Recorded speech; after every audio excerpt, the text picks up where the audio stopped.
ఈ సృష్టిలో ఉన్న ప్రతి అణువు భగవంతుడే. అది అసలు విషయం. సృష్టిలో ఉండేటువంటి ప్రతి అడుగు భగవంతుడే అన్న అంత స్థాయికి నీ మనసు ఎదగాలి. భగవంతుడే.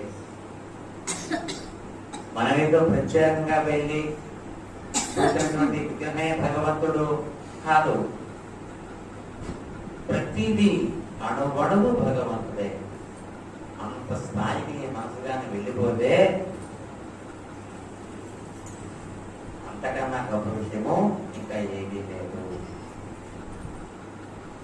నీ ఎదుట వచ్చిన వ్యక్తి భగవంతుడు, ప్రతి వస్తువు భగవంతుడు, అణువణువు భగవంతుడు అన్నటువంటి స్థాయికి నీ మనసు వెళ్ళాలి అంటే నిత్యము భక్తి కలిగి భక్తితో పాటు సాధన చేస్తే ప్రతి దాని యందు భగవతత్వాన్ని చూస్తే అంతగా గొప్ప విషయం ఇంకేది లేదు.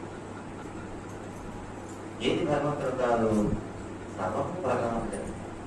ప్రహ్లాదుడు చెప్పాడు, మనం ఎన్ని రకాలు తీసినా అంతేది, అంతకన్నా ఇంకేమీ లేవు. అణువు పరమాణువు నుంచి ఎంత భగవంతుడు చూడగలగాలి. అది అట్లాగే ఉంటుంది. దానిలో ఏ మార్పు నేను చూసేటువంటి స్థితి బట్టి, నీ మానసిక స్థితి బట్టి, నీ మానసిక ఎదుగుదల బట్టే ఆ వస్తువులో మార్పు ఉంటుంది. ఆ వస్తువు అట్లాగే ఉంటుంది, నీలోనే మార్పు అనేది. ఒక రోజు ఒక వ్యక్తి పట్ల విపరీతమైనటువంటి భావం కలుగుతుంది, మంచి భావం. ఆ వ్యక్తి అట్లాగే ఉంటాడు, కానీ రోజు అదే వ్యక్తి పట్ల విపరీతమైనటువంటి దేనంటే అది నీలో ఉన్న మార్పే తప్పితే దానిలో మార్పు అనేది లేదు. సృష్టిలో మార్పులు లేవు. సృష్టి ఎప్పుడు కూడా ఏదైతే ఉండాలో అట్లాగే ఉంటుంది. దాని వల్ల లక్షణం అలాగే ఉంటుంది. అది నువ్వు చూసేటువంటి తత్వం బట్టి అది నీకు ఒకసారి గొప్పగా కనిపిస్తుంది, ఒక్కొక్కసారి నీకు అసంతృప్తిగా కనిపిస్తుంది, ఒక్కొక్కసారి కనిపించే భావాన్ని అంతా నీలోనే ఉంటుంది.